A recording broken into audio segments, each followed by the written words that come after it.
thing work.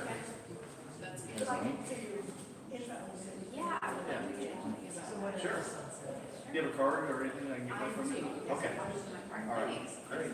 Thank you for your time.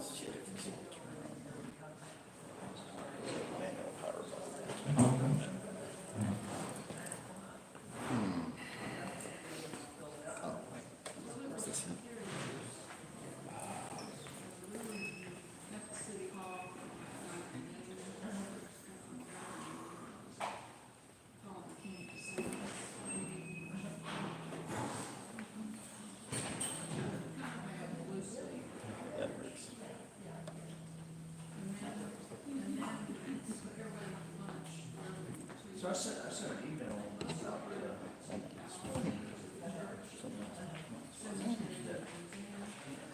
info you sure did. Hey, you sure had? I'll see you before. Yeah. I'm going to say I'm going to be good tonight. Also, that I have some program. I'm trying to get it to turn on.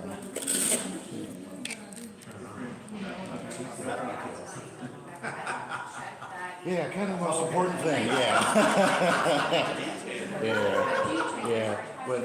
When we're so close, right? Oh yeah, the phone was buzzing a minute ago. Yeah, it was me calling it. It's like, Yeah, I was like, "Zzz." I'm like, it's not me. Oh. I need that thing, like one of these. That's where I can find my way back to it. All right. Hopefully my computer won't decide to crash on me.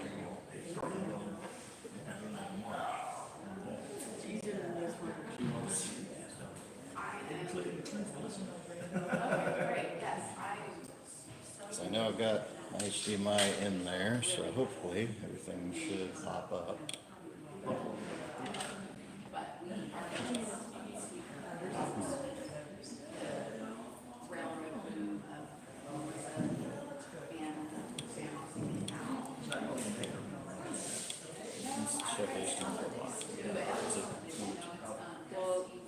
Oh, there we go. Perfect. Yay. We have that. That never happens on the first one.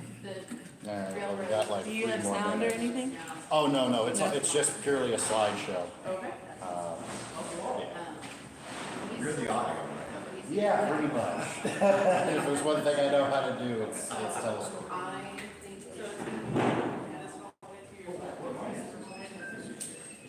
And yes, that is a real railroad watch I use every day.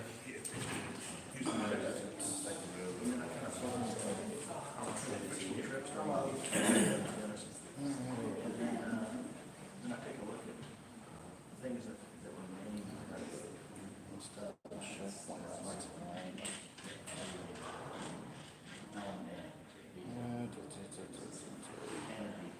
There's some other paint that's still alive to this day is that are remnants of this user. And my emphasis is mainly on Dallas North because that's where the audience is. Community. Houston, Texas Central, north of Dallas, rather than south. Okay, all right. Just kind of give you an idea. Sure. The library is like, this place is totally under construction Yep, now, so still got they it. move us around and we're like out in the open tonight, so. But this is supposed to be done in June and then we'll have like our real. So, do we have everybody that's wanting to attend this present? I think so. It's a little after 6. All right. We didn't want to. Yeah, I wouldn't want to be here. Give it a couple more minutes. I know. Let's see, somebody. You got somebody Oh, actually, no, it's gonna be late. Yeah, we can go ahead and get started. I've got 2.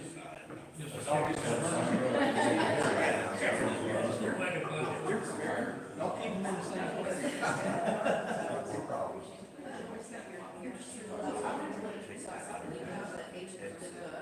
I think that's the same.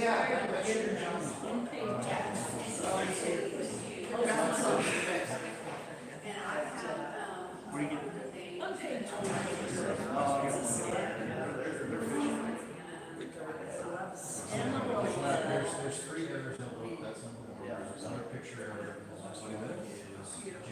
They were practically assuming $1.75 over it.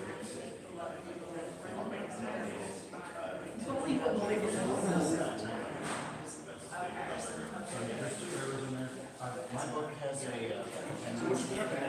so it's got everything else.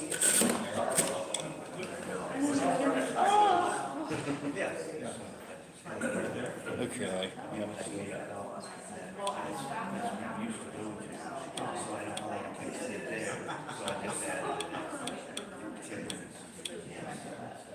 And then,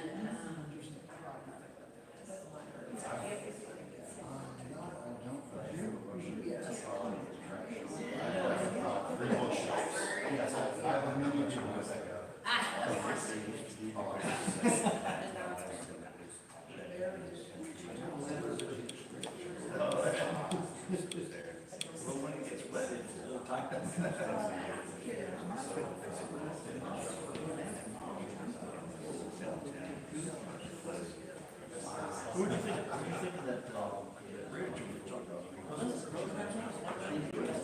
You can see it from here. Is that what you've seen that? Did you know that?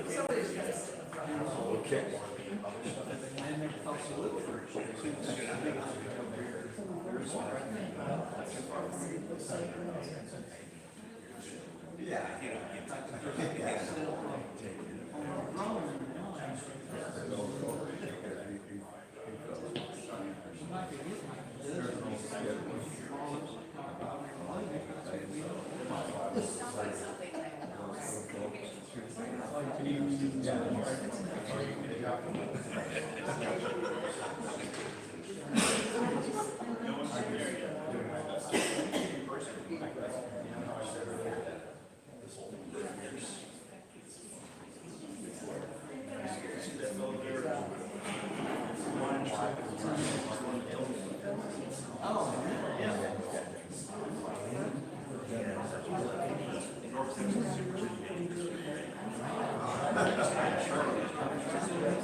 Doing all right, just waiting for the time to be right.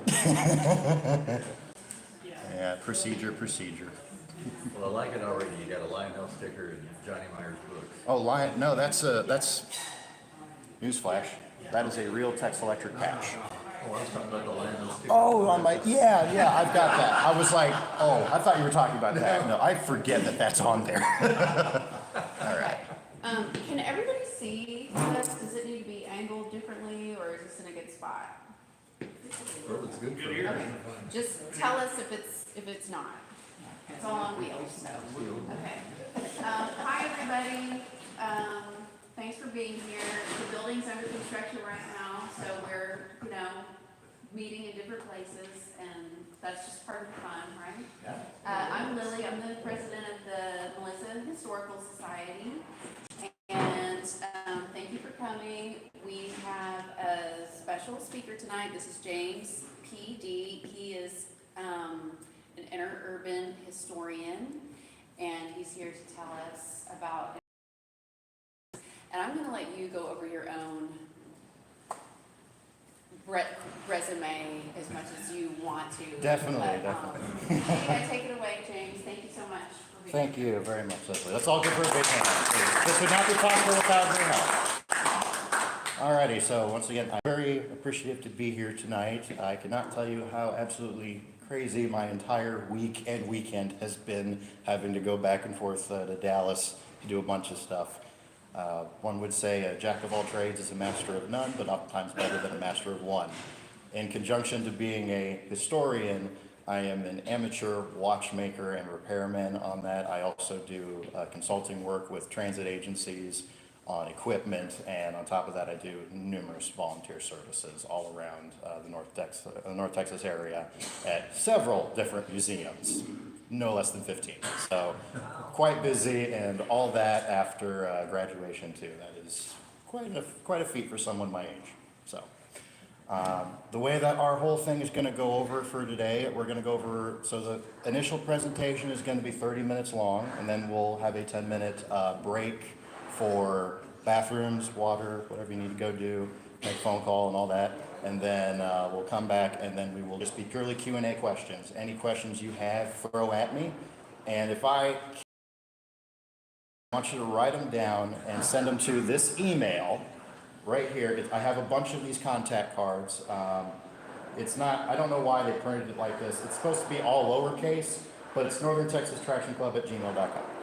So, in conjunction with working with museums, I run my own 501c3. We are known as the Northern Texas Traction Club. We have existed since 2022. I'll get more into that later, but that is the primary group that I plug for doing this type of stuff at events. I'm the current president, have been since founding. So here's to another successful year of being reelected, right? So, what is an interurban? A lot of people get this definition mixed up because some people say, oh, it's a trolley. No, it's a streetcar. No, it's a railroad car. You're right, half you're wrong, half of them I don't know. Main thing is, interurbans are electrically powered rail cars, sometimes, we'll get into that, that can travel between cities or towns. They are not solely locked within one specific area, although some are, and that's mainly in the Northeast because, you know, Eastenders are weird. So we got that. But in our case, since they go in and out of urban areas through rural areas, that's where we get the term interurban from. And in terms of ours, we had the largest network in the Southwest United States, beating out Pacific Electric, which, if you've ever seen all that stuff from California, you know, the old red car trolleys, that is absolutely nuts to think about in terms of trackage. So we're going to turn our clocks back all the way to 1893 to the founding of the first interurban. This would be the Denison and Sherman Interurban Railway Company. Now, it was formed out of a shared, I wouldn't quite say hatred, but definitely a disdain for the existing railroads at the time, being Houston, Texas Central, and what would eventually become the Missouri, Kansas, and Pacific, or Missouri, Texas, and Missouri, Texas, Kansas, you know, MKT, Katy line. Sorry, I slip up a little bit. So, anyway, most Class 1 railroads, as they're called, have passenger freight. Well, back then, especially here in the United States, they love to let freight go whenever it pleases. Not so much on passenger trains. That's still the case to this day, unfortunately. But the services between Denison and Sherman were especially bad. So, both of the street electric railways of the towns, that being the Denison Rapid Transit Line and the Sherman Electric Railway, came together to create the Denison-Sherman Interurban Railway. And essentially, what they had for equipment, as you can see in this photo, this is the first run of the line, they were old Juliet streetcars. They weren't quite massive interurbans yet. They were just slightly bigger trolleys, much like the ones they were already running in the town. You know, if you already have something, might as well use that, right? So here is the first, you can see it's highlighted in red. Very small line, just goes down to one town, about 10 miles or so. Right here, this man we're going to be He originally came, I believe it was from Alabama, or was it Georgia? It's one of the two. He came here, he was born in 1860. He came all the way out here, and he managed to get a hold of the Denison and Sherman line because he had a grand vision of connecting pretty much the entirety of North Texas all the way up to Oklahoma, St. Louis, Missouri, and all on whatnot. So this would be his jumping off point. And that leads us into our next interurban, that being the Texas Traction Company, or the home interurban. And as you see, it runs from 1901 to 1917. I'll get to why that is. So as you see, we have, again, the same strip of track, although you notice instead of it just going from Denison to Sherman, it now goes down to Dallas. But not quite. There's still two separate companies, and Sherman did not like that he had to split the trains. So he ends up merging the two around 1906, 1907-ish, to form just the Texas Traction Company. The picture above, that is actually a Van Oslin. That's one of the interurban cars that you see right there. And as you can see, they've gotten much bigger in a short period of time. They're now really big. They've got a nice clerestory roof, arched roof windows, very fancy-pantsy. And, oh, hang on, that's the wrong slide. We'll ignore that for now. Anyway, so Texas Traction Company did have some competition, that being the Northern Texas Traction Company, which was founded in 1902, just a short year later. Why competition? Well, Northern Texas Traction Company is what we could call a trailblazing situation, as they had a lot of firsts. They were the very first interurban company to actually go, from the get-go, between two major metropolitan cities, that being Dallas and Fort Worth. It took Texas Traction Company several years, around nearly to 1910, to actually get down to Dallas proper. Meanwhile, Northern Texas Traction Company had been doing that since '02, and they had dedicated express services, something, again, that they did not have. And as you see, they have real big steel and wood body cars. They've got this, they're also the first interurban company to have what's called a tandem arrangement. So they had a motor car at the front and a trailer car at the back. Sometimes the trailer cars were motorized, sometimes they weren't. But this caused quite a massive stir, as you would have long distance trains shooting on by, going as fast as they can between the two cities. The service time was roughly about an hour. Almost about the same time as it takes when you're going on the freeway nowadays, or the tollways. They also were the first to carry freight, believe it or not. Texas Electric did eventually carry car freight. That's a slightly different thing, but they had interurban box motors, which we'll see an example of one of them later on. But essentially, it's a giant box car that's able to move itself. Pretty ingenious. But not all things are always as they seem. Now, here we have the actual line as highlighted, going from Dallas to Fort Worth. And notice there is another line that goes down from Fort Worth down to Cleburne through Joshua. We're not covering that one, but we do have a special reason why, and I'll get to that during the Q&A. But as you see, here's the map, as you see here. Now, what's interesting about this advertising map, this was put out by the Texas Traction Company. As you see, it's got its little star logo in the bottom half, and you've got the Northern Texas Traction Company's logo in the upper half. Strickland knew that instead of directly competing with them, that it would be much more economically advantageous to work alongside them. So they entered into a partnership. We do have the records of this, where they shared the same terminal in Dallas. So for a short, brief period of time before they eventually built their own separate terminals. That being in around 1913, which is very critical because another company got formed then that would eventually start to eclipse and would create what would then be known as the Texas Electric Railway. We'll get to that in just a second. Not everything is as it seems, though. Accidents were very common. A lot of people like to ask, hey, how were the cars run? Well, for starters, there is no such thing as block signaling. If you don't know what a block signal is, fairly simple. For every, let's say, 5 miles of track, we consider that a block. And at each end of the block, you have an electronic signal with a signalman in between. As a train runs in, signal changes, it makes that block full. So therefore, no train can come in, no train can come out. Supposed to be foolproof, as long as the signalman is awake and doing his job.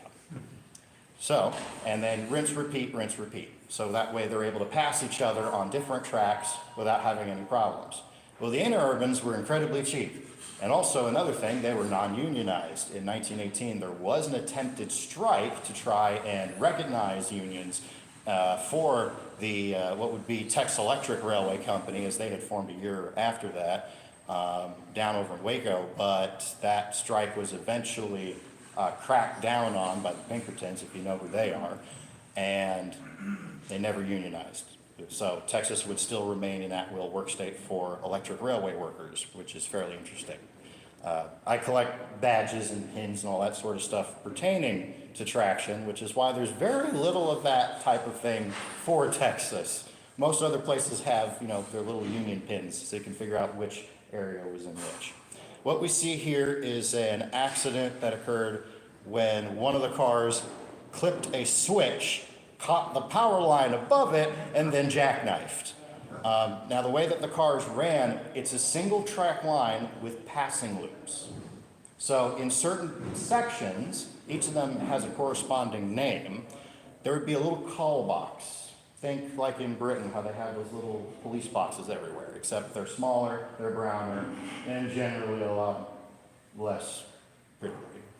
But each one has a name printed on it. Car pulls up at a certain time, motorman takes out his watch, he checks the schedule that he has with him, goes to the telephone that's inside, and he rings up control. Control, this is train 3. Copy that. What's your current reading? We're at Sarah's side. Copy that, let me hold.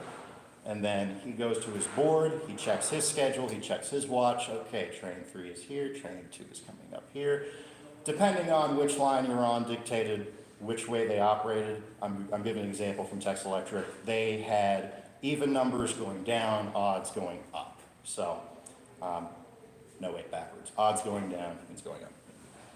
Sorry, dyslexia is one hell of a thing. So, as he rings up, tells him, and then he says, okay, train 3, hold, wait for train 4 to pass, wait for the limited to pass, then proceed 2 sidings down to Northland side. Copy. And then he hangs up, and then he waits. One train goes through, waits some more. Another train goes through. As soon as that happens, he goes over, throws the switch open, and then he can leave. And then rinse, repeat throughout the entire line. Generally speaking, it was pretty effective until it wasn't. And that is one of the prevailing theories as to why service of the interurbans here in Texas ended prematurely as compared to most other places which held on throughout the mid-50s, some even to the late 60s. But again, Northern Texas Traction was one of the bigger ones, and interestingly enough, Strickland's company was the only one that was a homegrown company, as in it was run by people in Texas, by a company in Texas. Northern Texas Traction Company, along with a lot of other interurbans, were actually a conglomerate from the Stone and Webster Engineering Company of Boston, Massachusetts. They actually had most of these cars built. In fact, Fort Worth Transit Company down in Fort Worth that ran the streetcars was a subsidiary of this. So the interurbans and them were all run by the same thing. Same thing in Dallas. They also were run by Stone and Webster. So when the Great Depression hits in the 1930s, they're the second company to go under. I'll get under who the first one is in a little bit. But they're the second one to go under, and they go into liquidation, which is pretty interesting, because 6 of their cars ended up getting picked up by Tex Electric and were repainted, and they used them on their north section for quite a long time before they were scrapped in the mid-40s. They were all turned into flat cars, unfortunately. As for if there are any known examples of these cars left, there are 3, 2 in Burleson and 1 in Fort Worth. I personally take care of the one that's in Fort Worth. It's car number 25. Oh dear. Come on, wake back up, please. There we go.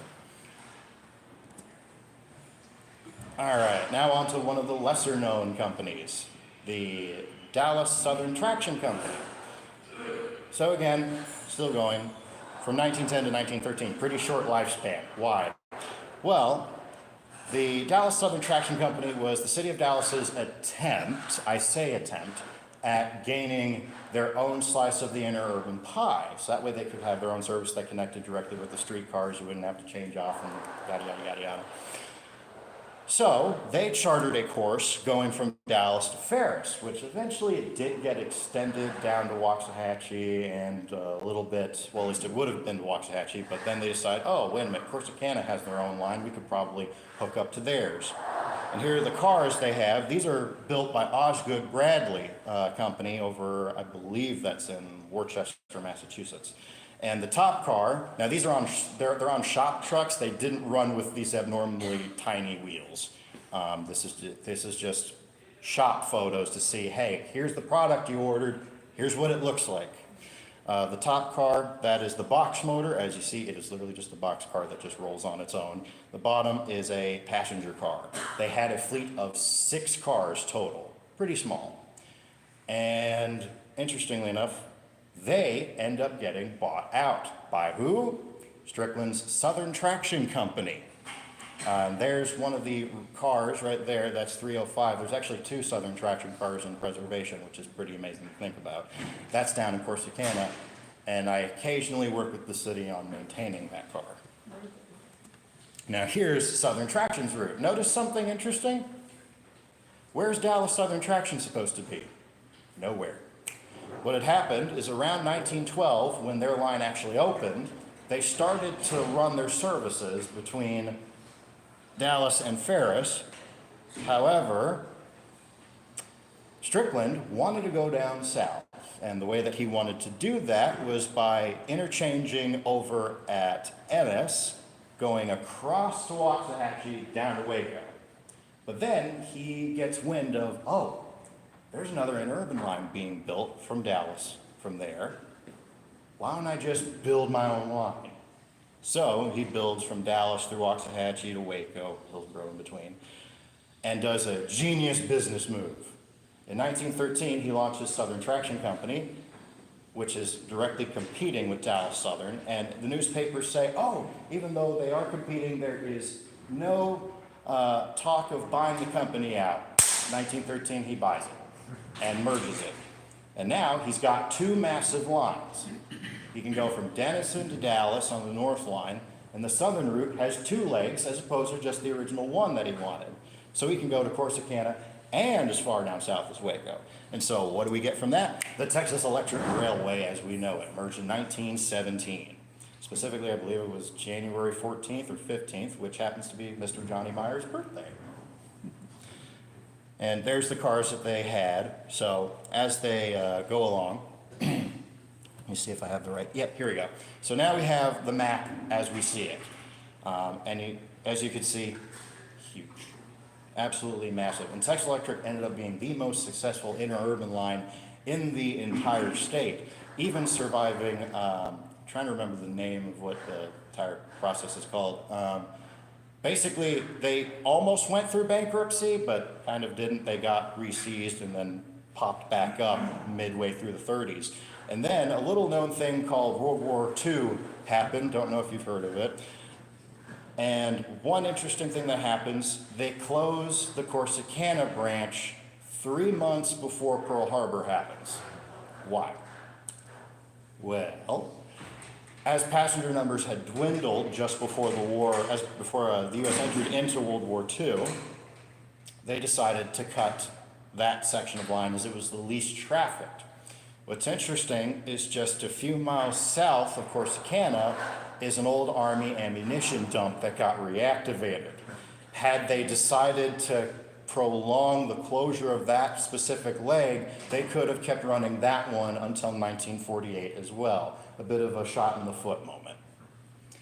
Now, as I said again, Texas Electric carried car freight. What is car freight? Well, they had their own fleet of electric locomotives. I don't have the pictures scanned yet, so I couldn't include them, but they are in Mr. Myers' book, which we have handily available to show.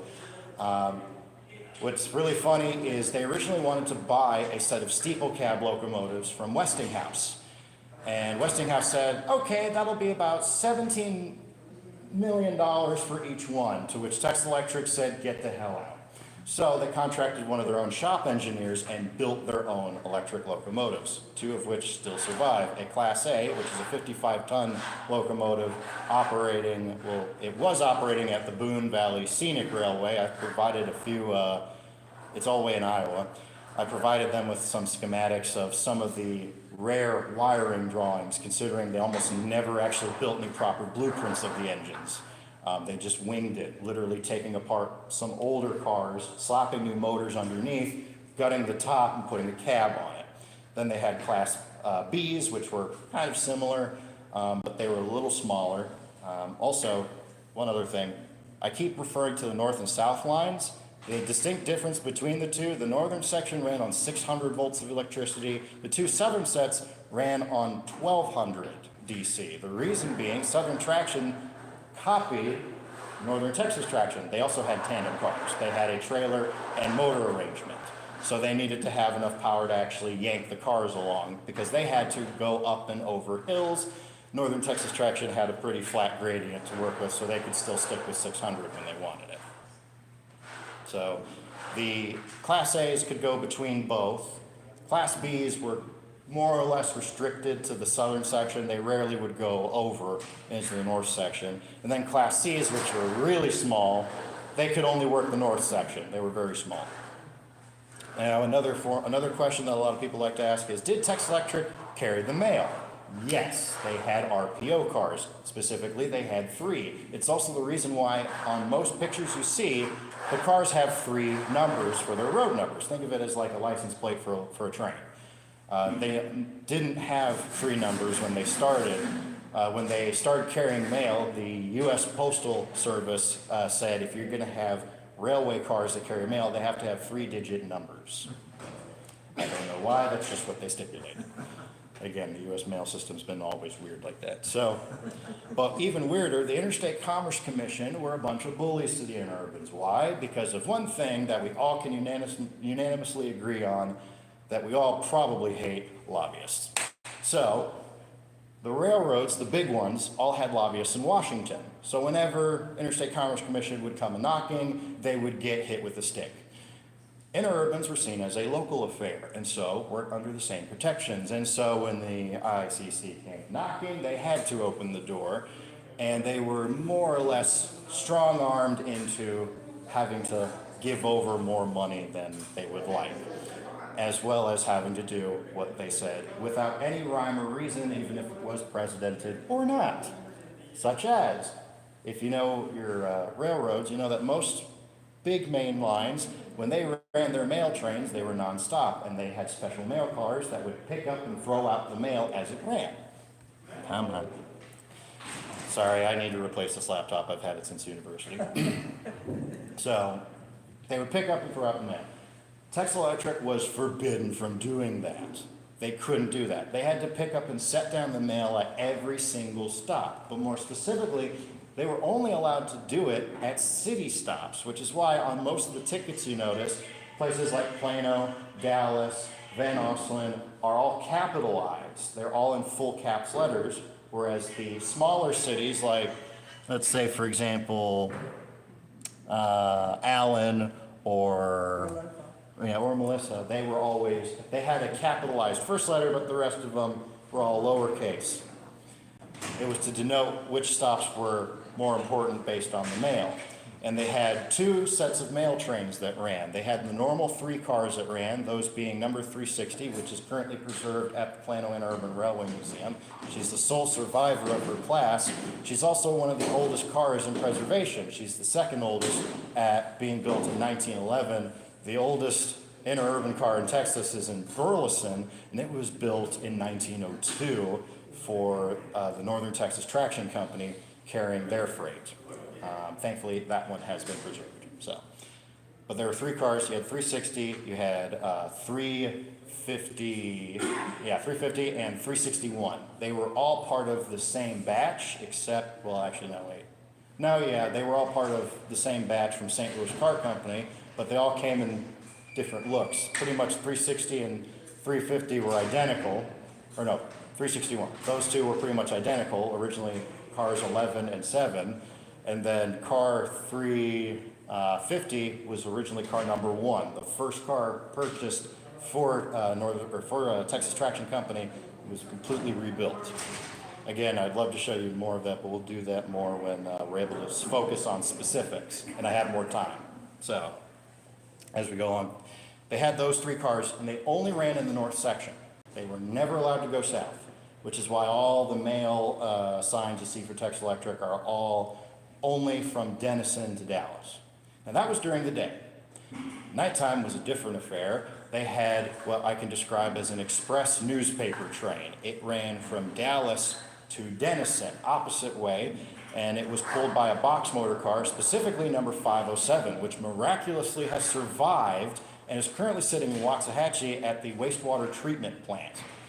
It's there kind of on display. A historic homeowners association bought it thinking they could restore it and then realized it was more than what they purchased and are now trying to get rid of it.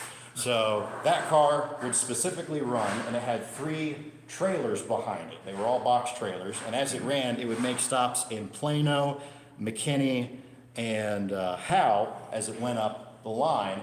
They started at no less than 3 o'clock in the morning, and they had to get all the way up and back before 9 o'clock, because that's when they stopped printing the morning issues and would then start getting ready to print the afternoon issues. If you didn't know, they sold the newspapers twice on the cars. The way that they accomplished this ingeniously, each of the cars, they have rows and rows of seats, so the little newsies, if you're old enough to remember what those are, kids who sold newspapers, would go and they would place those papers all along each and every seat. And as people would go and sit down, oh, newspaper, I'll read that, and then they would pay for it. If they were smart, they took the paper with them. If they were not so smart, they'd leave it there. What happens with all the leftover ones? They get scooped up, and then as soon as they get to the station, they set them down there to be sold again. Pretty ingenious. Now, we're going a little bit more forward in time to 1946 through 1948. These are the final years of Texas Electric, and things are not looking up. Mainly because there's been 3 massive head-on collisions. Thankfully, not a single person has died in any of these instances. But oh my goodness, the insurance payouts, holy crap. They have been monstrous. Now, back in 1948, if you got paid $1,000, you were a pretty wealthy person. And so Texas Electric, as they had been through the booming war economy, they had more and more passengers than they knew what to do with. They were able to actually pay most of these off. Now, oh yeah, and you can see right there in the back, that is one of the Class C's. That's one of the 2 that got saved. It's down at the Pearl Brewery in San Antonio. It's their number 2. It actually used to be a passenger car at one point, but they ripped the top off of it, shortened it, and you can see all the modifications I've listed so far. Now, the way that these collisions happened was miscommunication and mistiming. As I said before, single track line with a passing siding, and you have 2 trains heading in opposite directions. Well, sometimes people make mistakes. Everyone does that. No one is perfect. But sometimes operators would get complacent. They'd think, okay, I've gone up here literally 1,000 times. I know where I need to stop for my train. Except they didn't. All 3 of the incidents all 3 of the reasons for the cause of the accident were the same. Each motorman stopped at a different siding or overshot their sidings and continued to the next one, thinking they could make up and beat the other train to it, reporting that they were at the wrong sidings, and control, not being none the wiser, okay, you're here, all right, we'll send you through. At this point, Texas Electric did have block signaling, but it was only in the more dangerous parts, just outside of Dallas, and just a little bit in and out through Sherman, near where they had their own little trolley park. It's now a massive golf course. They used to have the building available to be seen. The old, I'm trying to remember, it's not a power plant. The old substation used to be there, and they had a trailer from the Denison and Sherman Street Railway over there. That originally was the oldest piece of traction equipment. Unfortunately, I've not been able to relocate them, and suspiciously, when they were clearing most of that area out, they've been re-renovating it over the past few years. There was a suspicious amount of old Acme bricks down there. Whether or not they are a part of that building, I cannot confirm, but it does raise suspicions as to whether or not a historic building has met its demise. Regardless, though, these three accidents spark the cry for abandonment, as it was. As most of the post-war economies, everyone's coming home, all the soldiers have come home to their families, and we get the next generation, baby boomers. And what else is rising but the automobile? So not only are you having to contend with the new airplane, which has finally somewhat been perfected enough to not blow up mid-flight due to depressurization, and reliable road transport that's available to everybody. Well, the Texas Electric tried to keep things going, and I do mean they did try. There were talks of keeping the Waco division open as they had connections with the Santa Fe, but it wasn't to be. The main reason, if you know where the North Central Highway is in Dallas, it's on the north side. What else used to be there? That is where the Interurban Terminal is. Effectively, they were completely cut off at the head. Reason being, the Dallas City Elders, as well as one of our next presidents at the time, being Mr. Eisenhower, or Ike, he was born here in Texas, if I remember correctly, had gone into Germany during World War II and discovered something amazing that the Germans did, the Autobahn, and he goes, we can do that, but better. So the Interstate Highways Act was enacted, and so cities began receiving funding to build highways, much bigger. Well, the Dallas City Elders hated the streetcars. What else runs on rails in the streets? The interurbans. Hey, let's kill two birds with one stone and get the highways in.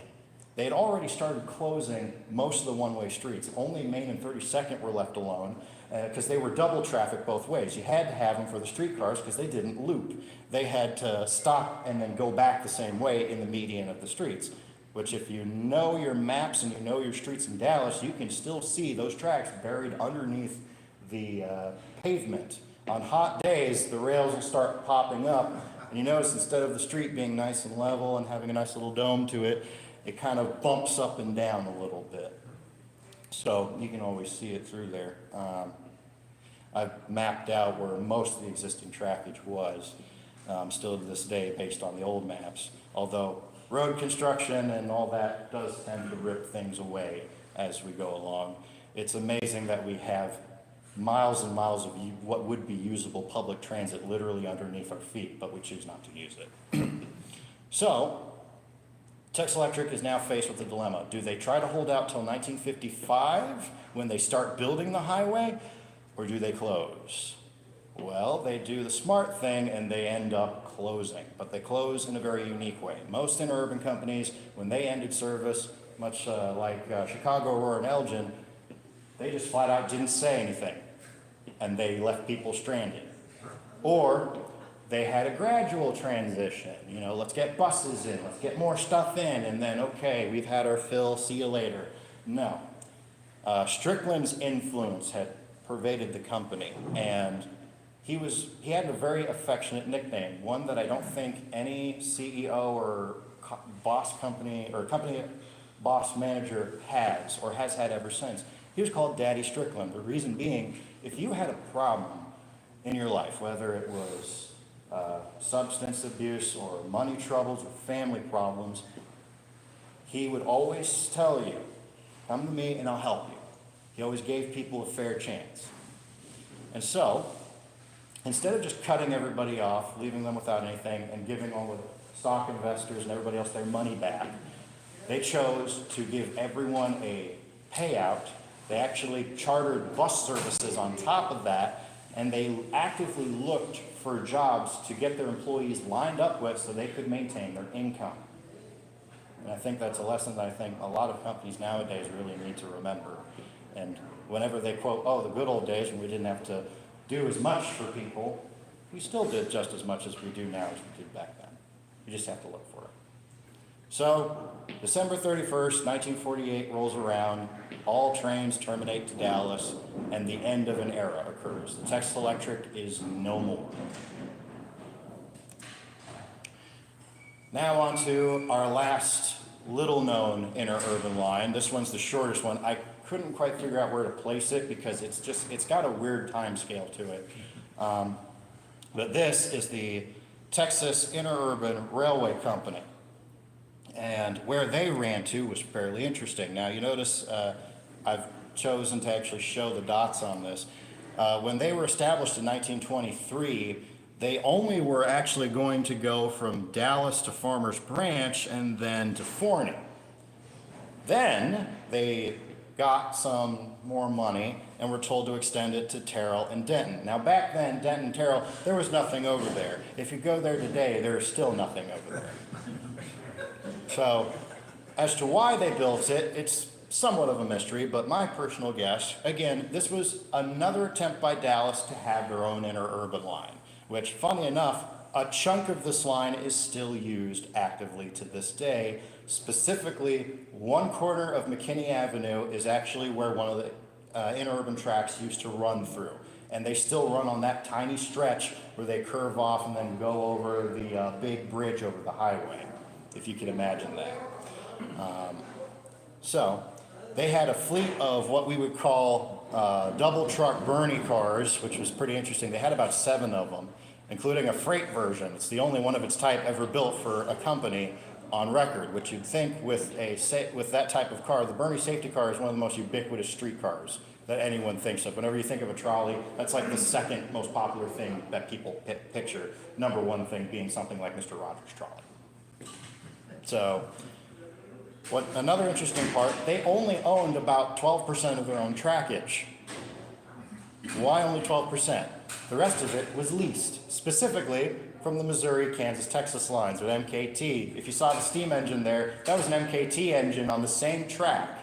What they did is they ran the basically souped up streetcars on the same tracks as the main headline railroads. They had a 20-year lease lined up, and all they had to do was just put the electrical lines above and then wire up the track underneath. Infrastructure was already there, they just needed to put the finishing touches on it.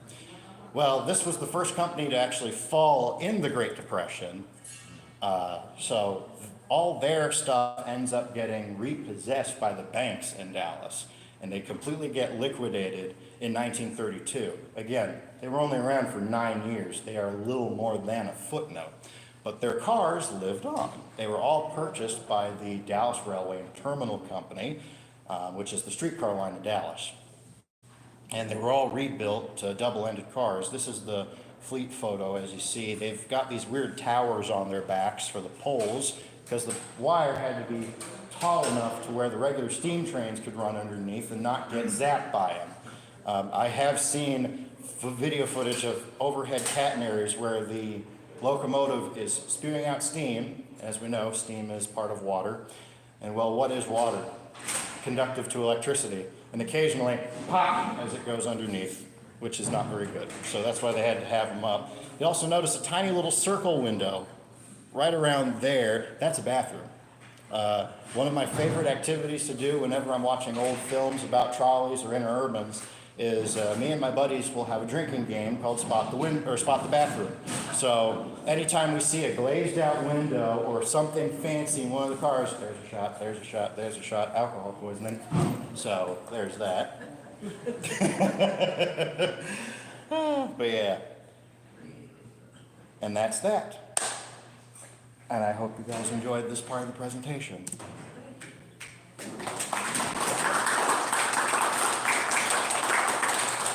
So, if anybody needs to use the restroom or get a drink of water, feel free to do so now. We'll come back in about 10 minutes or so.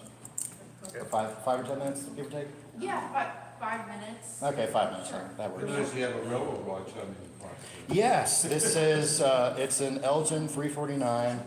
It's not the Trainmaster S model. I do have one of those. I collect railroad watches. I'll get into that in the personal part, which is the next part. So, but yeah, no, it's a size 18 railroad watch, and I do use them regularly.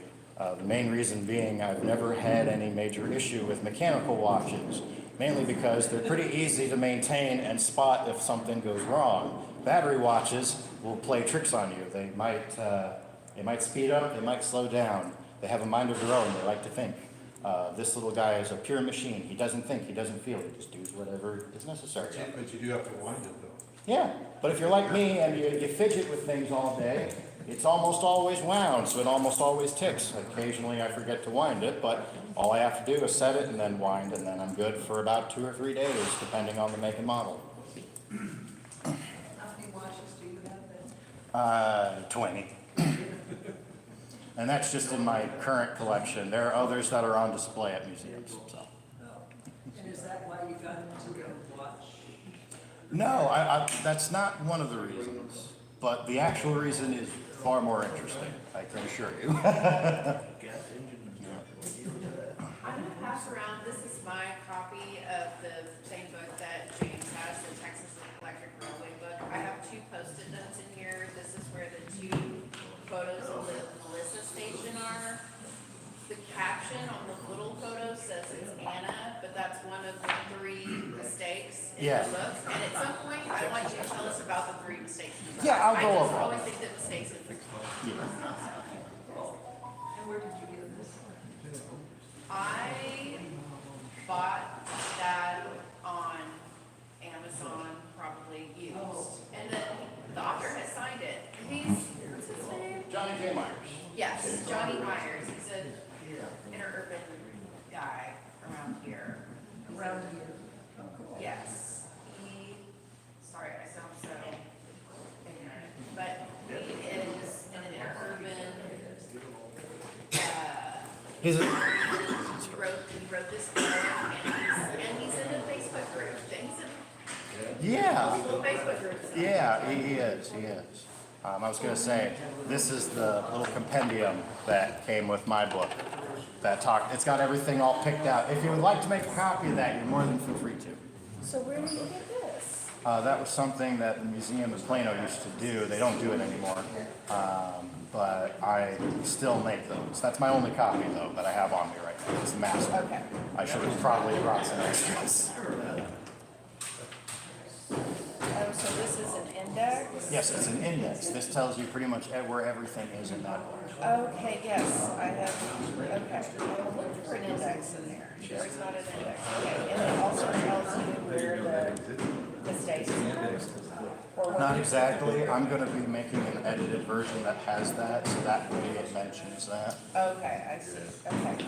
Well, I will, here, I'll make a copy of this some other time. Don't worry, I'll be able to send that to you Okay, for sure. okay, cool, thank you. I got that book about 28 years ago. Yeah. I was the Lionel repairman at the hobby shop in Plano.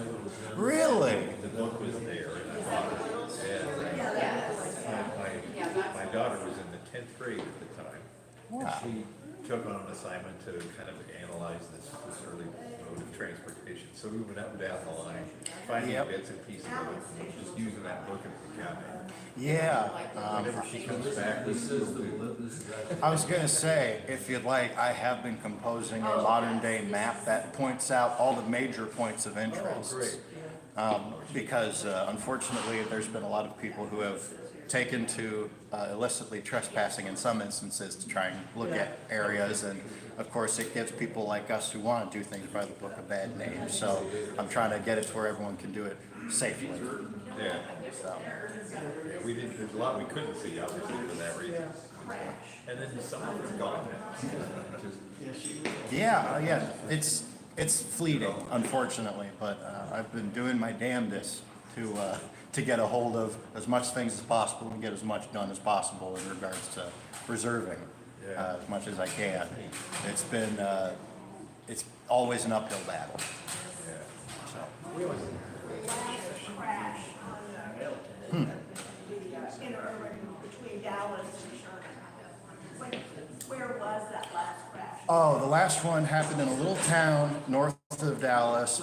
Not to be confused with its modern equivalent. It's called Vickery, not to be confused with Victory. Victory and Vickery are 2 different areas. I believe it's where the old Presbyterian Children's Hospital used to be.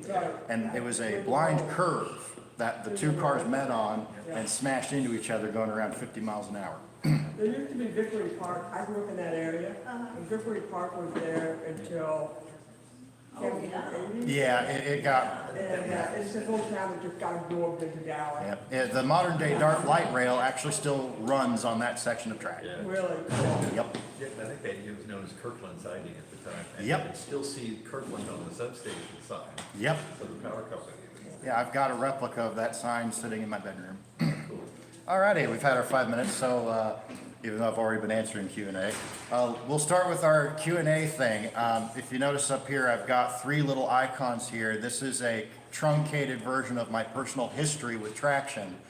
We have the McKinney Avenue Transit Authority over here, which is where I actually first started working on streetcars. Until then, my knowledge of traction and trolleys and all that interurban related was that there was a tiny little red one that went to Mr. Rogers' neighborhood, and that there were green ones in New Orleans, or New Orleans, as my grandmother would say. She lived down there, and that's how I got to, my first ever trolley I ever rode. We had to go we were trying to go to the zoo that they have down there. We were supposed to go to the Science Museum, but my dad's mom and everybody else woke up 2 hours later than we all were supposed to, and it closed. And well, my sister and I wanted to go do something, so it's like, oh, what should we do? Oh, let's go to the zoo. How are we gonna get there? Traffic's a mess. We could take the train. And I was about 7 years old at that point, and we rode one of the big green Pearly A. Thomas cars, which they still run down there. And I know ours was an original one because it had no air conditioning in it. And it was rickety, it was bumpy. I used to think it was huge because I was a small kid, but apparently they're built to broad gauge, so they're a lot wider than our cars are, 5 foot 10 inch gauge. And we had this petite little black lady operating the car. And I remember sheepishly going up and asking her, hey, can I ring the bell? She goes, you want to ring the bell, son? You want to ring it? Yes, ma'am. All right, well, when I stop the car, then you can come up and ring. You got that? Yes, ma'am. And then I went back and sat back down in my seat. I went out, and as soon as we stopped, I ran up, and my parents were like, okay, let's get the camera. And I didn't wait. Ding! And then I ran off. And then when we came back, hilariously enough, we managed to get the same car and the same operator. I don't know if it was just a slow day or if it was just fate. But when we got back in, I went up to her and said, can I ride in the cab? And she goes, as long as you don't touch none of them controls, shy, you can do whatever you want to do back there. So I went, sat back down, and I rode the whole line just facing backwards, my parents looking at me like they had made a major mistake. And funny enough, I do have the picture, I just haven't scanned it yet. We did take a picture of me standing in front of the car with the operator lady. What I didn't realize is that there was a publicity tour going on at that same time. They had changed the street tag on it. It didn't say St. Charles Line. It said Desire Street. So the first trolley I ever rode, quite literally, was a streetcar named Desire. Anyway, then in the middle here, we've got the Fort Smith trolley. They're a little mix match. They are a streetcar line, but they're also a museum. When I got there, they were, to put it quite lightly, they were in a very dire state, and I eventually became one of their chief operating officers, voluntarily, of course. Over at McKinney Avenue, I started as a conductor. And I eventually grew all that up and actually started training people on how to run the streetcars that are well over 100 years old. And then over here, we have the last bit, that being my own personal organization. I had largely been doing a lot of this stuff on my own until finally someone suggested, hey, you know, there used to be a traction club just for this kind of stuff. Why don't you go join it? Well, I go on Facebook, and it turns out they've been inactive since 2015. Oh, and then I read further. Oh, they were disillusioned in 2017. Oh, dang, what am I going to do now? Well, I actually got to meet Mr. Johnny J. Myers. Through a string of coincidences that I still cannot believe occurred, I managed to get in personal contact with him, and we started talking a lot. And if there's one thing that Mr. Myers is good at, it's analyzing people. After all, he is a lawyer by trade and was the general state attorney of Oklahoma for quite a number of years. And he could see my generosity and genuine interest in interurbans and the trolleys and all the history associated with it here in Texas. And so he took me under his wing and made me, I was basically an understudy to him for a while. And he taught me everything that I know in terms of trolleys, history-wise. So he's been a major mentor and an amazing figure. I would say I wouldn't quite say a father figure, but definitely the fun uncle I like visiting once in a while. Any more questions so far? Fire out anything you want. Well, do you travel to see those old cars? Yes, I do. Yes, I do. So to put it mildly, here's some photos just for illustrative purposes. All of these were taken at McKinney Avenue. There's me during the winter of 21. If you know, we had that massive blackout blizzard. I worked through that. This second picture was taken in 22 during the other one. And then this one over here with my mask on, that was National Train Day of 2020. It's every May the 10th. Yep, so I got my start working on streetcars and all that at McKinney Avenue. It was the first paying job I ever had out of high school. I had just graduated back in 2019, and I wanted to get a job. I wanted to get a railroad job, but they don't really take people that often. So when the pandemic, when that hit, McKinney Avenue was looking for conductors. They had just reopened the position. I didn't realize that they kind of they'll shut it for a while and then they'll open it and then they'll shut it. So I finally got to cut my teeth in terms of actually getting paid to work on railroad equipment. Prior to that, I'd volunteered at many different other museums, ranging from the Illinois Railway Museum back in Illinois. I'm originally from Chicago, so I ain't got no Texas accent. A lot of people always say, "You ain't from around here, is you?" as soon as they hear me open my mouth. No, I know how to properly conjugate my verbs. And of course others go, "Oh, you got that Midwest accent." I don't know what that is. But they say I have it, so I guess I do. But I had worked on everything from steam to diesel engines as a teen, going all the way through. In fact, I was 13 when I operated my first steam locomotive, if you can believe that. So to say that it's in my DNA would be an understatement. Oh, yes, you in the red. So because these trains ran out of electricity, did they have to stop during storms with lightning potential? Did they run out of those days? Sometimes. There is a story, I do remember hearing about it, of the Tex Electric stopping during a massive storm around the 20s or 30s near Anna.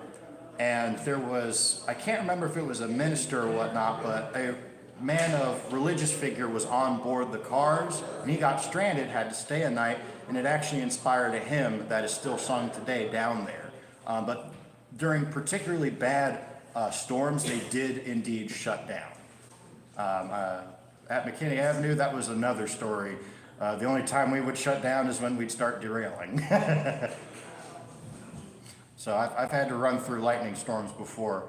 I've nearly gotten hit by a few bolts down at City Place where they have the turntable. Those were fun days. More questions? Yes. Oh, yes, you. Oh. When did the McKinney Railway start, when they started running the streetcars again? When did all that start? So the McKinney Avenue Transit Authority was established in 1983 by Ed Landrum, and I'm trying to remember the other guy's name, Philip Cobb. They were the brains behind it. Ed was an oil baron, and he had a personal love of streetcars. In fact, he rode the last interurban into Dallas along with Johnny Myers when they were both teens, if you can believe it. What he did as a hobby, he collected full-size streetcars. He had a lot that he specifically had to just park them, and he'd work on them, and he had a few Dallas cars, and he met a man by the name of Philip Cobb. And now Phil is a very, very simple man. He just wants to do what he wants to do, and that's property management. But he remembered hearing about the trolleys, and he met Ed, and he showed him old 16mm films of the cars running around back when the trolleys used to run regularly. And he was enthralled by this and said, we got to bring these things back. So they started in 1984 to start getting cars. Now, Ed already had two in his possession. The bodies were fully rebuilt. They just didn't have wheels in them. 186, the Green Dragon, it was sitting at the Baseball Hall of Fame. It was put on display there because people used to take the trolley to go see the baseball games. There's a very famous photo of all the cars outside of Fair Park. It's about like several feet big. It's huge. One of my buddies, Jason, he was also a McKinney Avenue alumni. He has that original photo hanging in his room along with the front end of 186. So 186 is a Stone & Webster turtleback car. If I wasn't live streaming, I'd be able to show you what one of those kind of looks like.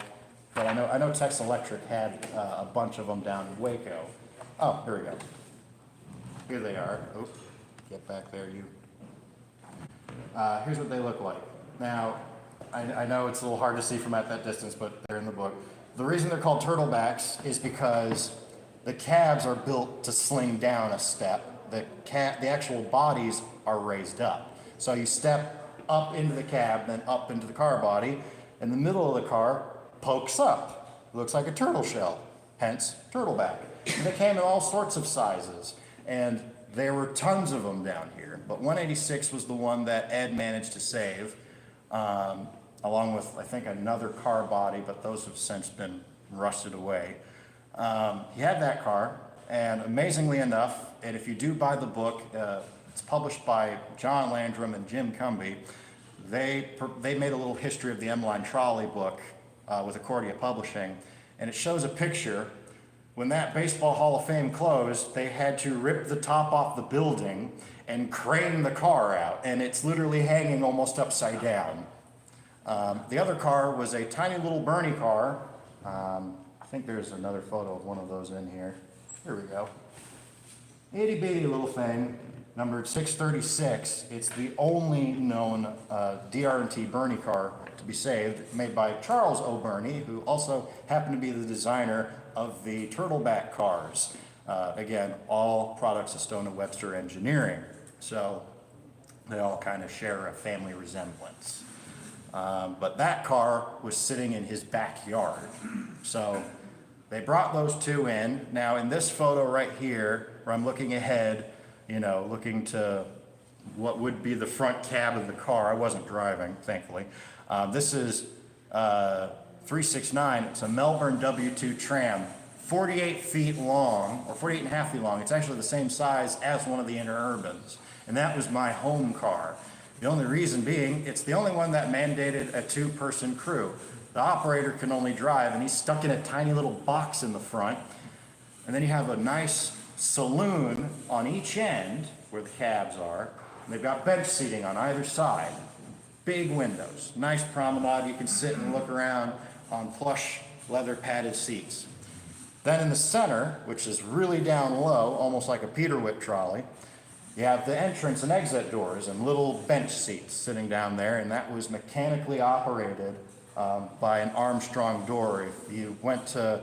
If you've seen old school buses, that big lever that the man had to push to pop that out, they had those on that car. So every day, as I got on and off the car, people would come in, I'd have to ding, signal to stop, open the door, pop it back, and then hold out a stop sign. Hopefully the people in Dallas would see it. Most of the time they didn't. And let the person on or off, get back in, close it, lock it, ding, ding, off we go again. And I did that for roughly about 2 years, from 2020 to 2022. And specifically, the very reason I even started doing history research, I wanted to know more about the DR&T, Dallas Railroad Terminal Company. That's where all the trolleys came from. Ed Landrum had unfortunately passed away in 2013. He was dead. His son John was kind of in charge of the company. And, well, John is, how can I put this? He doesn't like to share his toys. He was the youngest in a family of 4, and pretty much was born with a silver spoon in his mouth. And he would always tell me, if you stay late this night, I'll show you this stuff that I've got on the cars. And I'd do it. Oh, I forgot it. Come back next week. And then rinse, repeat, and I eventually got sick and left. Because I didn't want to just sit there and be used. And that's when I found out, oh, Johnny Myers is still alive. So, got in contact with him, and what do you know? His dad was the superintendent of the DRNT, and he is composing a book, which I have seen parts of, that details its entire history. It's effectively a sequel to this. And it should be coming out later this year, if I'm not mistaken. So they've got that going on. Now it's really cool. This photo right here, this is a mural in the Trolley Stop Cafe over in McKinney Avenue. It's at the St. Paul station. As you round that curve, you see the DART trains. There's a nitty bitty little cafe in there. Well, the guy who painted our streetcars, his name was Robert Opel, he was commissioned to paint a mural of all the streetcars because they loved the M line a lot, even though the M line didn't really like them a lot. So what's really cool, it's an Easter egg. That right there, that's Rosie, that's number 122. That's the oldest car in their fleet. Little G.J. Brill car built back in 1909 or 1908, one of the two. It got sent over to Porto, Portugal, and it ran there for decades until in the 1980s, Paul Class bought a bunch of them and brought them to San Francisco to run for their Trolley Fest in 1985. And mistakenly, 122, there was another car that was supposed to take its place that they had already stripped the running gear off of, but they didn't read the number right because they had smudged it, and it got shipped off, and it was still on the roster. And they asked for it back, and they couldn't get it back.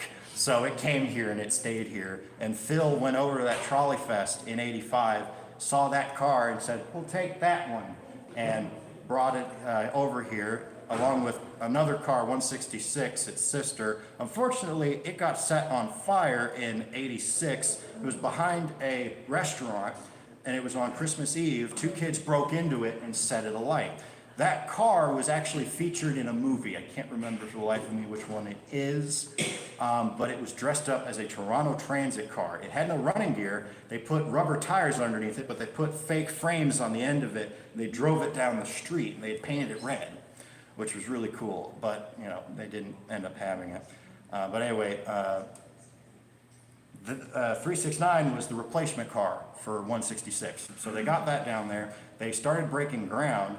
What's really hilarious is the city of Dallas had said, we don't have any trolley tracks, so you need to build new ones. Of course, Phil has more money than he knows what to do with, and so we were already going to be doing that.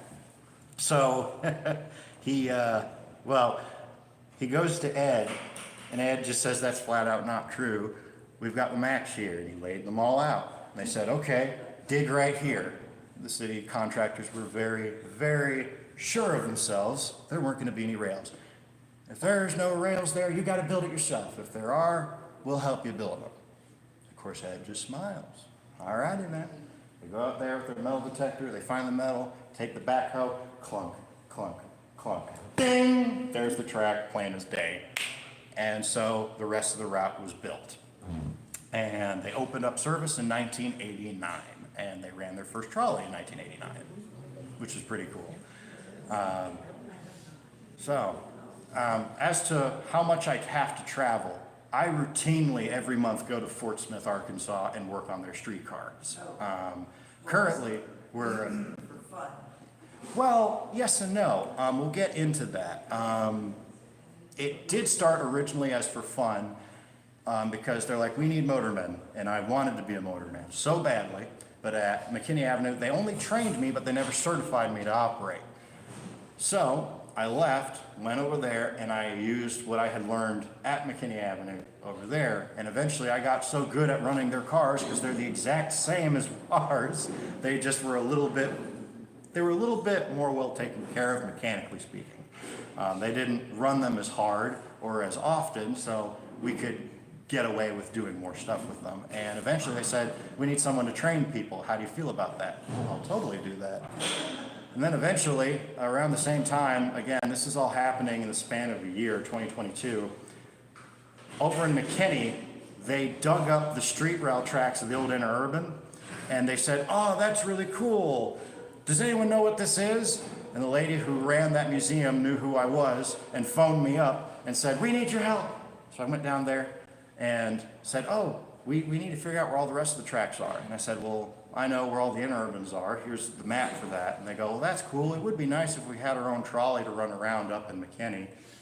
"You guys did have a trolley." "No, we didn't." "Yes, we did." "No, you did." "Yes, we did." It was back and forth with the city council on that. So while I was going to university to get my engineering degree, I have an associate's in that, I had managed to get a hold of an industrial grade metal detector off of a friend that I borrowed for a week. And I went out there on a Saturday and just went out and surveyed, going all the way into the neighborhood where the old trolley track used to run. And I had the map from 1910, and I'm just there with that metal detector running it around. And people ask me, "What are you looking for coins in the street for? There's none in there." "I'm looking for rails." "Rails? Is there a train coming here?" "I don't know yet." Went around. Now the trolley they had was this little guy, number 151. That there's Jim Young, or Jim Bright, one of the two. He was the only motorman that ran the trolley in McKinney. It ran from 1907 to 1926. So I went, surveyed out the whole route in about one day, only managed to nearly get hit twice. So got that done, and all I was doing was marking little bits on the pavement with construction paint, taking a photo every so often, doing that. And then I went to the city council and proposed this idea of, hey, let's resurface the rails and have a gas-powered trolley run up and down, and then have a bus to take people in and out of the town, and have the trolley run in the center. "We love that idea. We're going to build an airport instead." And then that got thrown immediately out the window. And then two gentlemen ended up loving the idea, that being Mr. Ryan, he's in charge of city events, and another guy by the name of Eric Andrews. And they contacted both myself and Mr. Myers in 2023 and said, "Hey, we want to do the trolley. We want to do your idea, and we want to talk about it." So I brought everything I had brought to city council, showed them everything, and they said, "Great, we're going to do it, but without the tracks." "That's just a bus." "It's going to be a trolley bus." "Okay, I can work with that." So we ended up doing that. Here, wait. These are the trolleys at Fort Smith, by the way. This is number 50. It's a double truck St. Louis car. It came from Hot Springs. It's running on a pair of snow sweeper trucks. So the flanges are meant for street rail track. We run in and out of street, full-on heavy rail track, and then like some really old rusty stuff. It is basically a mini interurban model railroad is what I call it, because it goes between back alleys, it goes through a giant field, it goes next to a national graveyard, then through the middle of the city, then out to the courthouse and back. And there's our little Bernie right there, number 224. Unfortunately, she's been pulled from service. We're going to be retiring her this year. Her running gear is going to be stripped, but the body's going to be put on static display in a barn that is actually on facility property, along with two other bodies. And we have a brand spanking new refurbished one, number 205, ready and raring to go. It's an original Fort Smith car. But eventually we are going to fix the wheels on 50, because every time we try to make her go around a curve, she has a tendency to lean, pop, and then derail. And then we have to get the forklift out, and that's a pain in the butt. Because it's not like a model train where you can just pick it up, put it back down. You have to deal with physics, and sometimes physics doesn't like you.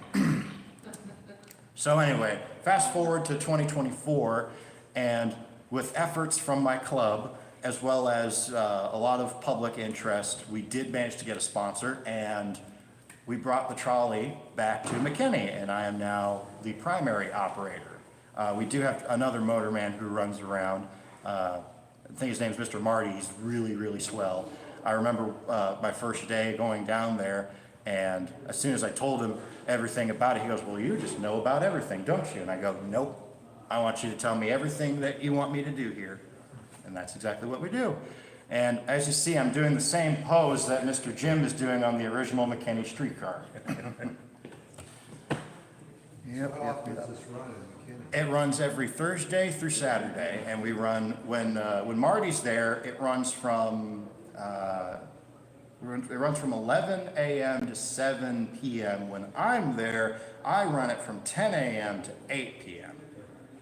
Well, most days. So, but yeah, and it's free to ride. So if you want to come down and pay a visit, by all means. It's free to everybody. Anyway, more questions? Yes, you in the red. Two-part question. The word traction pertaining to all this, what is the definition of that, and what is the difference between the different companies, whether a traction company, a transit company, or a railway?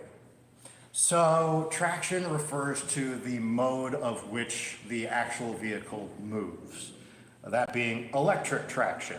There is also diesel electric traction, so again, it's another branching thing that goes on. But basically, traction is the shorthand for anything electrically powered that runs on rails.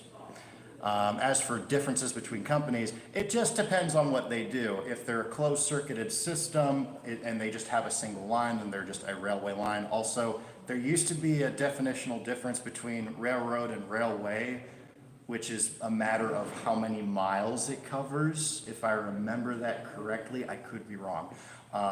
But that has since been changed. But it's essentially just down to whatever the company believes feels appropriate to call itself at that point in time for what it's doing.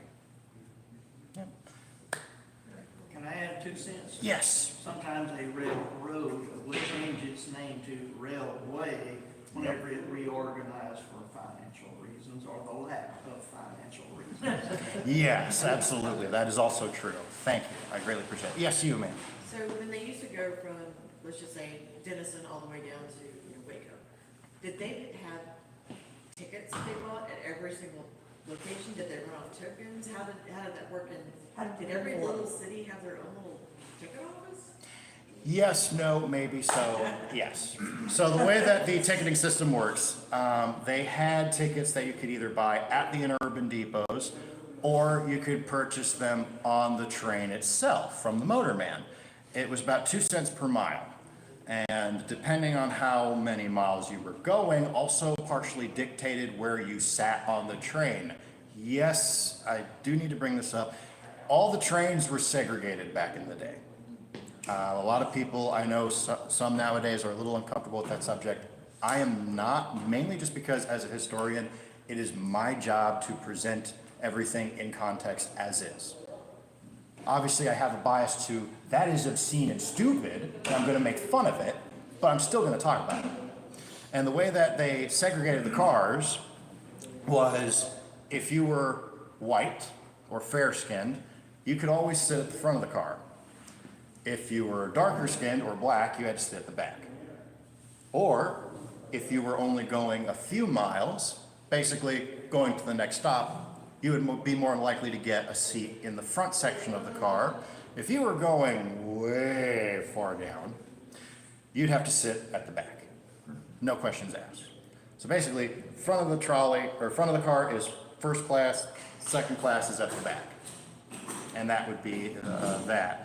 Now, weirdly enough, that was only on Texas Electric and, let's see, it was Texas Electric, Dallas Southern Traction Company, Denison Sherman, a few others, I'm trying to remember.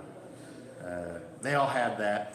Fort Worth's lines did it a little differently. They did it by gender, and there's a very good reason for that. And that is because if you look at how Dallas and Fort Worth are structured, socially speaking, Dallas is very much a white-collar town.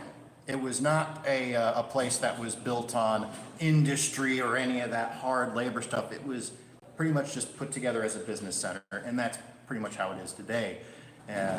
Unsavory fact, the head of the head department of the Ku Klux Klan was also based in Dallas, and yes, they did ride on the interurbans. They chartered services on them. So they were one of the supporters for that. But Fort Worth, oddly enough, Fort Worth's different. It's a cattle town. And what's one of the numerous jobs that black folk could actually get back in the day after emancipation? working on farms and ranches as cattle hands. So a lot of the major cattle handlers, and also one of the first rodeo stars ever, were black people. So basically, most of the time, black people in Fort Worth weren't actually made to sit at the back half the time. They could sit at the front. However, again, depend on if you're male or female. The reason being is because of the way the smoking rooms are oriented. Let me see if I can go back through a couple of these just to point it out here. Here we go. So the Northern Texas Traction Company cars had a divider straight in the middle. The front forward compartment of the car was the women's section. It had plush velvet seats, and it was the non-smoking section. Going from the middle back was the men's section, which is also where the bathroom was, and was the smoking area, which had just plain leather seats. Now, a bunch of women in the mid-1910s got so fed up with having to go to the restroom on the cars. Every time they'd have to go and use the bathroom, they would have to go through the men's section, which is full of icky tobacco smoke, rampant behavior, constant catcalling, and also spittoons. Oh no, I have stepped in it. So only to get into the restroom, do their business, and then have to do the same thing as they go out. And they all wrote thousands of letters to the company, and they actually responded. And they rebuilt the trailer cars, these little guys, and they put the bathroom right next to the divider as opposed to at the very back of the car. So they would just have to go through 2 doors, that's it, and then come back out. And that's how they did it. Oddly enough, on the streetcars, it was way, way dumber. The way that they segregated people was you had, the cars were staggered, so they didn't turn around. They changed direction. They just went back, forth, they didn't loop. So every time they changed direction, they had these itty bitty little flags, they're little metal flags. I know one person who still has one. I've been trying to make a copy of it for years so I could have a photograph of it. But on one side it says colored, on the other side it says white. And each time they changed ends, the motorman would have to go through and flip it, and the seats would have to be flipped over. So all of a sudden, when they changed direction, all the white people sat where all the black people sat, and all the black people sat where all the white people sat. Pure insanity. But going back to the tokens you could purchase them in batches. So basically, you would pay the equivalent fare, and then they would mail you a bag full of them, and you could just use them. And the way that the Interurbans used them was interesting. You could actually use a streetcar token in Dallas to go around Dallas on the Interurbans. You could not use an Interurban token on the Dallas cars, though. I don't know why they did it that way. That's just how they did it. But every major transit company had their own token, and each one has its own little fare design and everything. Again, when we're able to do more talks, I can go into greater detail and actually show you more of that, because I have every example pretty much on hand for that. But again, for sake of this type of presentation, trying to be as general as possible for that. But yes, they did have one of every kind. They did have tickets of every which way and shape you could imagine, transfer fares and all that. Could you imagine having to remember that without having anything digital to reference as you're going around? Interesting thing, which is something I did pick up on. They issued each of the motormen and conductors different ticket punches. They all had different shapes on their ends, so they punch a different shape. This was so that you could tell who punched a ticket where. Why? In case someone done screwed up. This has saved me more than once. I worked temporarily at the Grapevine Vintage Railroad, if you know what that is. It's the classic train that runs from Grapevine to the Fort Worth Stockyards and back. And they issued everyone a star stamper for their tickets, and I hated that. So I never used it. I had an old Chicago, Rock Island, and Pacific semi-half punch. It was a half circle, and that's all that I used. And there was one day that my boss came up to me and says, "Hey, you let on 3 people at the Stockyards that didn't have the right ticket." What do you mean? You let 3 people on. I'm like, "Did you check the tickets?" "Yeah, I checked the tickets." "And you know for a fact that I punched them?" "Yeah, I know because they were in your car." "That's not possible." "What number?" 307. "I'm in 308. "Well, you still punched it." "Okay. I'm going to bet you $5 right now that I did not punch that ticket." And of course, he's sitting there thinking, I'm going to fire this smart aleck. So he pulls out the ticket. He says, right there, as you see, plain as day, it has a star on it. I take out my punch, along with one of my passenger's tickets. Punch, look at that. I didn't know a star had a curve like that. And that ended that argument. I still have that ticket framed up in my living room. No, I did not get the $5, but I did get 5 reasons as to why I need to respect my coworkers. Any more questions? Please, I can answer anything you got. You mentioned a minute ago, or early on rather, that the Woodlake, you think might have been torn down? Yes, so I had heard about the Woodlake Trolley Park. It was turned into a golf course, and I tried to get a hold of the lady who owned it. She would not answer, period.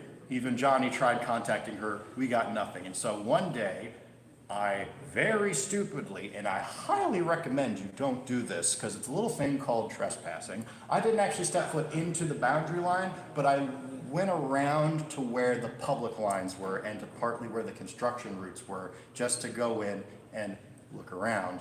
And I had about a 4-hour hike looking everywhere. And I had the original map. Yeah. Using Google Maps and everything else overlaying it, I managed to triangulate about a 400 square foot area of where it should have been. And there was a pile of bricks. Now, I cannot confirm whether or not that specifically was the power station. Yeah. Or not power station, but the substation. But it's very likely, but I am not saying for certain. I am hoping it's not for certain. But then again, I have no substantiated proof. Again, I was technically not supposed to be there, so I didn't take any photos of this, so it's just my word.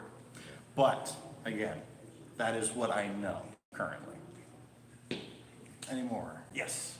You talked about the one line closing, going out towards Canada just before the war. Yes. So did they tear up the tracks and that's why they couldn't reopen?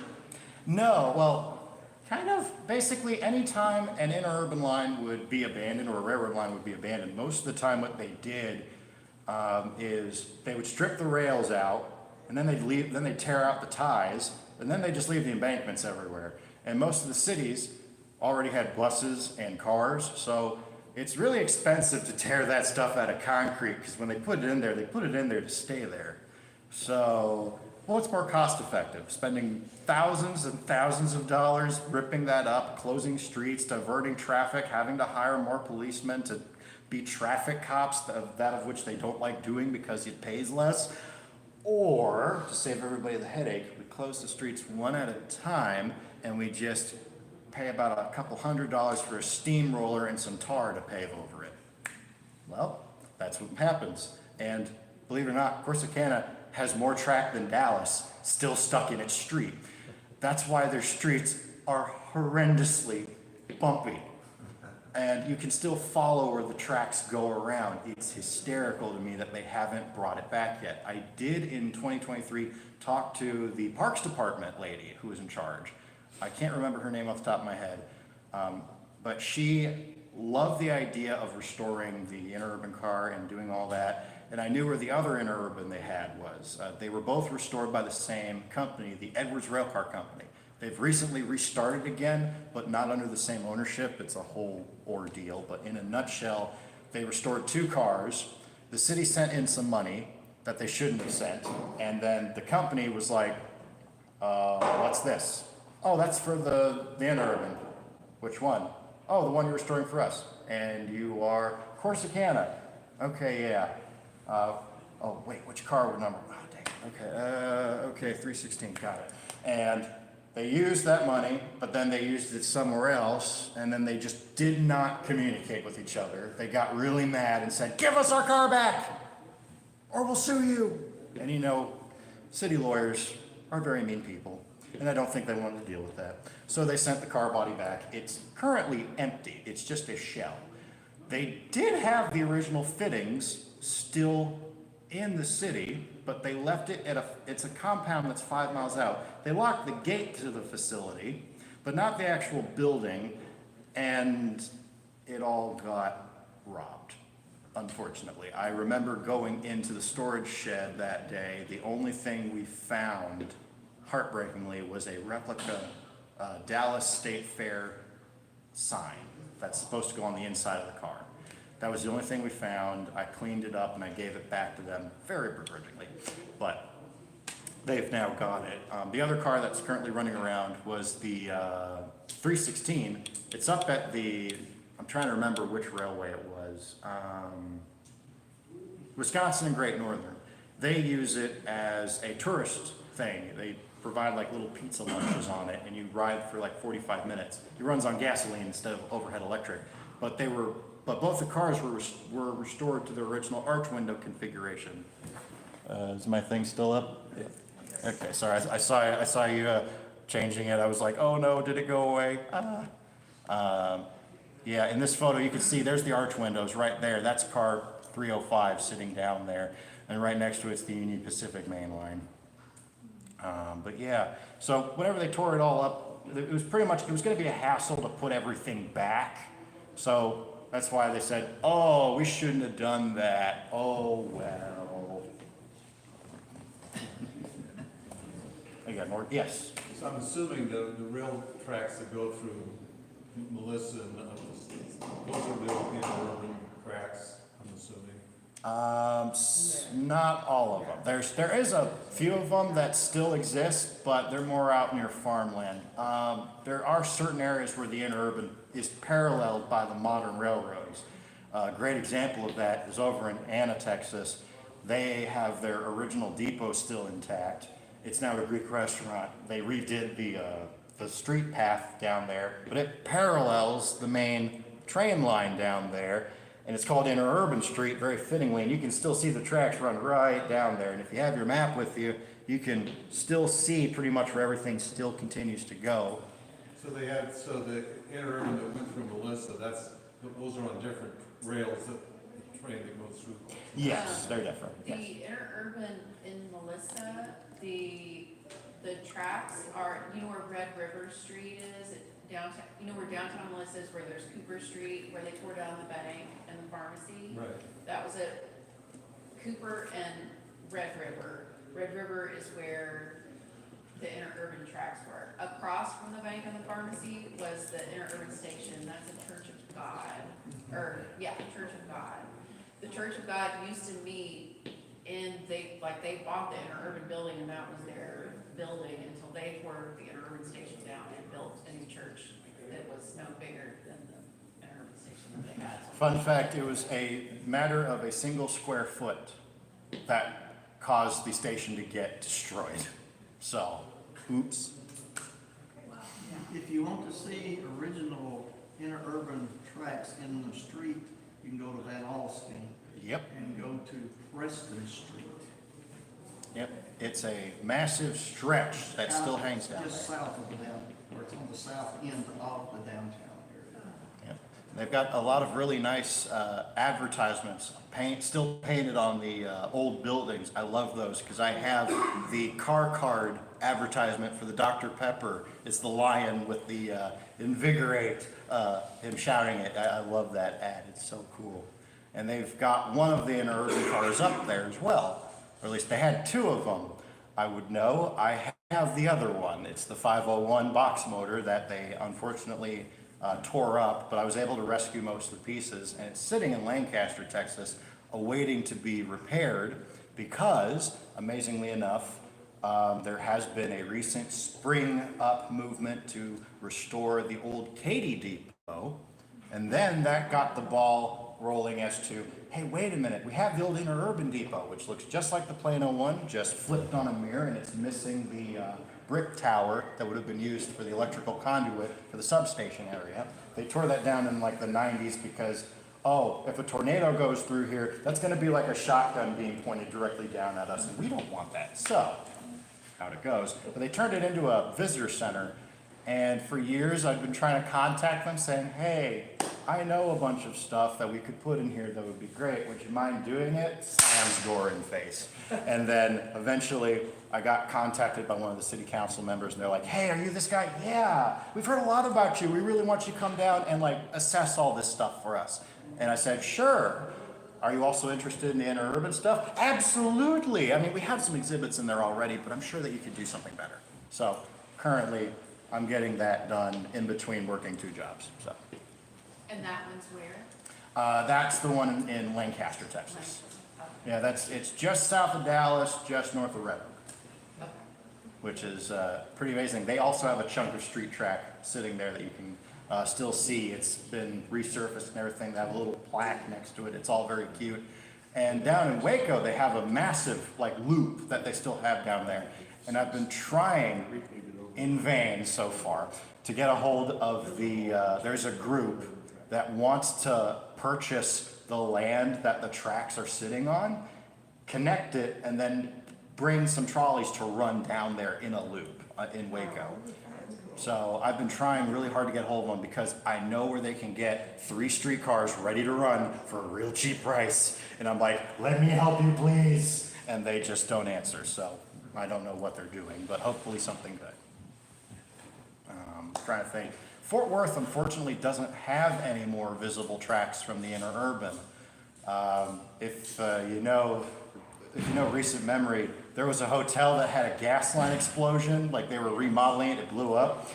That gas line that got ruptured was on one of the streets that had the city streetcar tracks on it where the interurbans used to run up Main Street. And that's what they were ripping out, and they managed to break a pipe down there, which I thought was poetic in a way, because all of the streets, they ripped all of the, Fort Worth really didn't like its trolleys. I still to this day don't get why. I have my theories, but they hated them so much that as soon as 1938 rolled by, everything's gone. And I do mean genuinely gone. And they were going to have a modern streetcar put in at some point, but that project didn't really go anywhere. You can blame the Bass family for that because they own almost all the parking garages down there. And what use is a parking garage when you have a trolley that can take you there for half the fee, right? So I've been working on this type of history. You make a lot of friends, but you also equally make a number of enemies with it. And it's just it's fun. It's not fun, and it's exhausting, but I have a passion for it, so that's why I keep doing it in spite of everything. So that way people like us can still enjoy this and we can learn from it for future generations. I mean, heck, it's the reason why DART exists. Johnny Myers is the founder of DART. It's the reason why most of their southern trackage is all Texas Electric stuff. It's why their base of operations is the Monroe car shops. That's where the interurbans used to get rebuilt. They still have a DR&T Peterwitt sitting in there, which, another fun fact, there was one that was ripped out of the spaghetti warehouse down in Dallas. That car was number 707. I actually ate there when I was 16 years old, when my sister was still in high school. They had just gotten championship cheerleading stuff from Wakeland High School, and we went down there to celebrate, and I didn't know they had a trolley in there, and I absolutely lost my mind. They got a train! And so we had to eat in the train, obviously. And the group that ripped that out of there is the Junius Heights Historical Homeowners Association. They actually contacted me and said, hey, you know a lot about this stuff. How much would it take to rebuild this? And I told them, and they're like, great, we've got to figure out a way to raise money. So I've been placed as project manager of that currently. I don't know if I'm going to stay project manager of it because it's just due to a time thing, but I am trying my best to get all that done. But hopefully that car will be restored and be put on public display. But it is an original DR&T car, and it's actually the oldest Peterwitt in preservation, being built in 1925. There were 3 batches of them that were built. The first batch were all built by St. Louis Car Company. The second batch were built by American Car Company. And then the last batch were built by Coleman Car Company. What's the difference between them? Nothing. They're all the same design. Except when they were first built, they had 3 doors on each side. A front double door, a middle double door, and then a teeny tiny little door at the back. And the reason they were built like that, aside from the prototype car number 700, which just had the 2 doubles, the reason was the 2 big double doors were for whites. The small door at the back was for blacks. Well, then after World War II, they realized something. Hey, wait a minute. It's kind of stupid that we have to employ conductors just to man some extra doors when our turtleback cars just have a set of 4. So they just rebuilt them to the same standard. 2 double, 1 single, and they just left them like that. And that's the condition we're gonna have ours in, hopefully. There's currently only 3 known 3 known Peterwitz that are in decent condition for preservation. Obviously 754 at McKinney Avenue, which I have worked on many times when I was there during my 2-year, even rode on its maiden voyage after they had fully rebuilt it for like the 3rd time and it ran out. Oddly enough, it's the only car that has software on it. It has a brain. It thinks, which is both an amazing thing and a horrible hindrance. Minor mini tangent.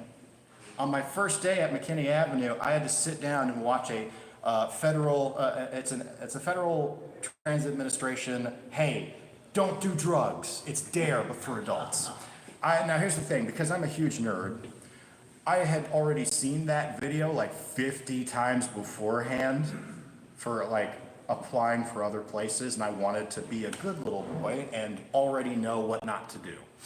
So I'm just sitting there waiting for the video to go by. It's like 2 hours long, and we're in the car barn in the office in the bottom hand corner, and then there's 2 big bays where the cars come in and out. Well, 754 comes in, and the way a normal streetcar runs, you have a control stand and a brake. So you notch up, and then you notch down, you use your air brake. Pretty simple. Not with 754. They built it, it looks like an old school control stand, but it's got an itty bitty little screen on it, and you press 2 little buttons and then you're able to use it. What's weird is that the number 2 position is neutral. Pulling it back is going out of neutral, but it doesn't engage anything, it free rolls. Going 3 is notch 1, then going notch 4 is notch 2. It's really confusing. But they have this itty bitty little button called a creep button. And what it's meant for is when the car comes into the car barn, there's a little piece of insulated wire. So that way it doesn't blow the breakers in the barn, because you have 2 different power sources coming in and you don't want them to cross. If you do, kaboom. So he's coming in, the operator. I'm not gonna name who the guy was. I can't remember if he still works there or not. He was a really funny guy out from Arkansas. But what had happened was he was trying to come in, but the car was thinking. So he'd input, nothing. Well, instead of leaving it in neutral, he had notched it all the way forward, then left it in 1. And what that does, it'll kick the car fast, but then it'll go back down to 1 and keep rolling. And before it engaged, he's knocked it all the way over to 0. Theoretically, if the car had thought itself correct, it wouldn't have run through. But it didn't. It shoots forward, runs around the curve, it smacks into 122, which sends it flying into 636, the little Bernie, smack again, and it goes through the outer wall. So all I hear, keep in mind, I'm just sitting here at a computer. What the hell? And then I go out and I see smoke, dust everywhere, everyone's in a panic. And I go, what happened? And then I see John running up, grabbing the guy. Get down here, you. And that was my first day. And then I had to go out onto car 369 and learn how to be a conductor.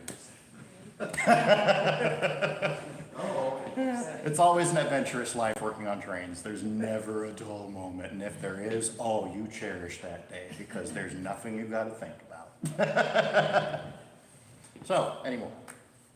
One quick comment. Yes. You mentioned about the city streetcar line in McKinney. Yes. Not the interurban.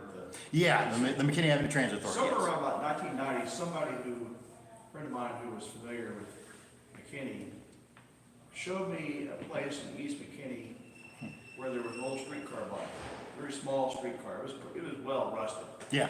I have no idea if it's still there. I couldn't even find it today if I had looked for it. All I remember is it was kind of back in the neighborhood area, Yep. east of Highway 5. Yep. I can tell you exactly what that car was. Oh, okay, what was it, and is it still there? That is 151. That's the McKinney car, the original city streetcar. Oh, okay.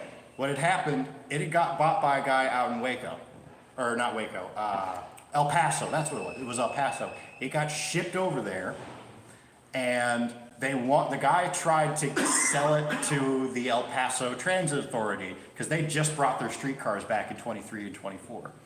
And the guy didn't make a sale, because they're like, that's not one of ours, and it's not modern. Get the heck out of here, please. So,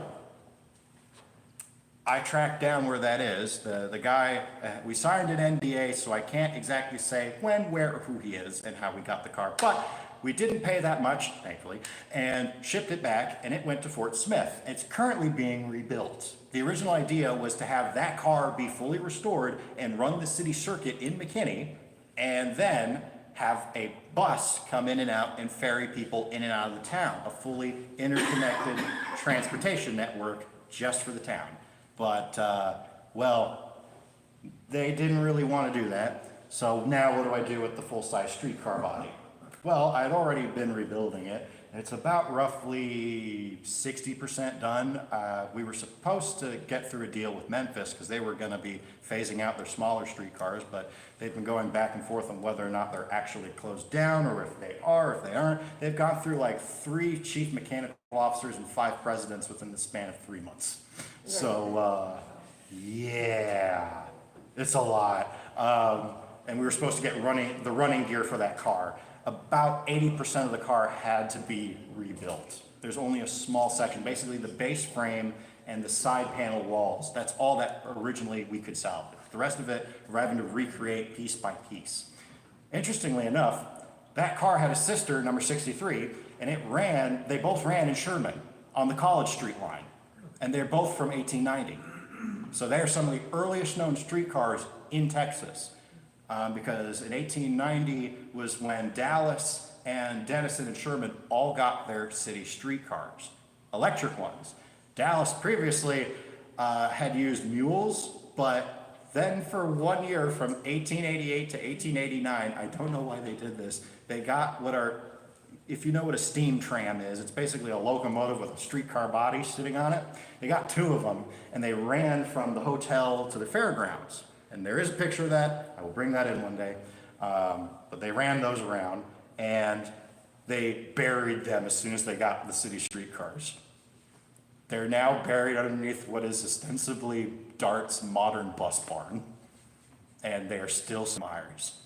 So it's been incredibly cool to find out how weird everything gets.